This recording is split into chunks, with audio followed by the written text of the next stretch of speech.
Bonjour à tous et bienvenue dans ce nouveau rendez-vous de 6 minutes chrono. Nous accueillons aujourd'hui Michel Sorine. Bonjour. Bonjour.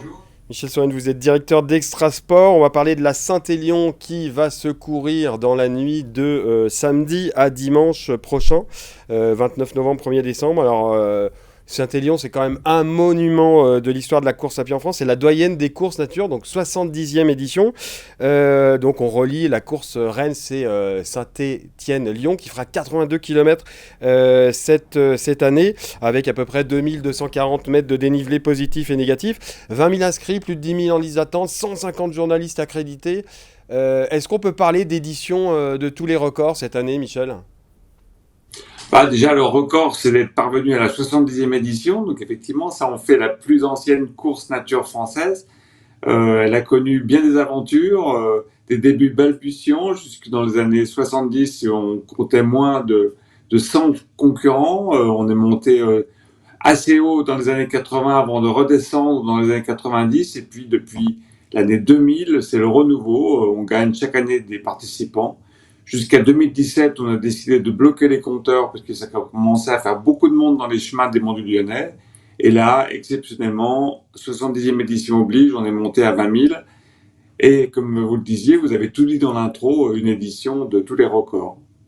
Alors effectivement, il y a une chose qui est importante à rappeler parce qu'on parle toujours des gens qui courent, mais on parle très peu des gens qui sont en coulisses. Il y a quand même, je crois, plus de 1200 bénévoles. C'est-à-dire que sans les bénévoles, on le sait très bien, il y a pas de course. Donc c'est une énorme organisation. Édition de tous les records. Le parcours change un peu sur notamment l'épreuve Rennes, 84 km avec un parcours best-of. Parcours best-of, on imagine, ça va être quoi, les meilleurs spots de toutes les années qui sont passées? Le parcours change chaque année. D'abord, il faut laisser reposer les chemins parce que c'est vrai que 17 000 personnes qui passent dans un chemin, même l'hiver, ça laisse des traces. Donc, on aime bien alterner les passages.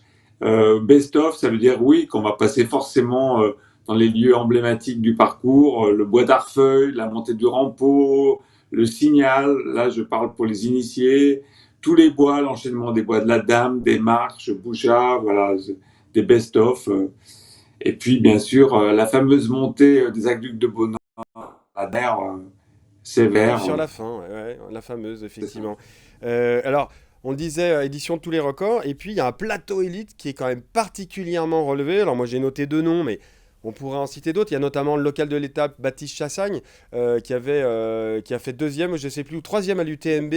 On a aussi Deuxième à l'UTMB cette année. deuxième à l'UTMB. Il, il en rêve. Il rêve d'accrocher la doyenne à son palmarès. Il s'y prépare beaucoup. Sans pression, il va tout faire pour la gagner. On a le vainqueur sortant, Thomas Cardin, qui lui est sur sa lancée. Il a gagné brillamment haut la main les Templiers il y a un mois. Lui, à mon avis, sera dur à battre. Puis il y en a d'autres. Hein. Il y a des coureurs étrangers comme Tom Coureur Evans. étranger, ouais, il y a Tom Evans, il y a, comment il s'appelle, l'américain Ben Diman aussi. Euh, Voilà. Il y a un Polonais également de la Team ASICS qui est très fort. Il y a Lambert Santelli, recordman du GR20 qui sera là. Enfin, on a globalement 10 très bons coureurs qui peuvent prétendre à la victoire et à un podium. Et c'est un peu la même chose côté femmes, puisqu'on a également le vainqueur, la vainqueur 2023 qui est là, Julie Roux, et beaucoup de prétendantes. Non, un très beau plateau international. ouais. Voilà, donc on est ravis. Je pense que ça va donner une course très ouverte. On verra ça. Et alors, Et à plateau international, il y a aussi quand même, il faut le remarquer, c'est qu'il y a un live quasiment pendant 10 heures d'affilée. oui, ça va être la troisième année qu'on va réaliser Ouais. cette petite performance technique. Un live la nuit, de 22 heures jusqu'à 8 heures. On attend la première féminine du 82 km pour rendre l'antenne. Un live diffusé sur les réseaux, un live diffusé sur votre confrère BFM TV, Lyon. Et puis, il y a des gens qui regardent la télé à 3 heures du matin. Oui, ça existe. Et alors, il y a aussi une chose quand même, ça vous tenait à cœur aussi, il y a sur cette édition, il y a une team Paralight qui va mettre en valeur le handicap, qu'il soit visible d'ailleurs ou invisible. Parlez-nous un peu de cette team Paralight. J'ai eu l'insigne honneur de porter la flamme olympique à Lyon, paralympique et d'allumer le chaudron. Et Bon, on n'arrête pas de parler d'héritage, donc on a monté cette team Paralight qui réunit effectivement 28 coureurs et coureuses souffrant d'un handicap physique ou visible ou invisible. Donc voilà, des malentendants, des malvoyants, des autistes, des amputés. Voilà, tous ces gens vont être équipés par nos partenaires ASICS et Petzl et vont faire la course. Mon seul regret, c'est de n'avoir pas pu mettre un tétraplégique dans la course. J'avais trop peu de délai l'an prochain. L'an prochain.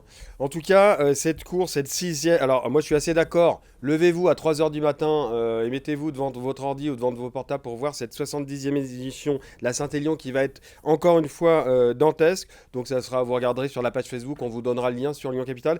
Merci Michel. Et puis, j'ai envie de dire bonne Merci. course à tous les coureurs qui ont la chance d'être sur la Saint-Élion. À très bientôt. Bonne course. Au revoir. À bientôt.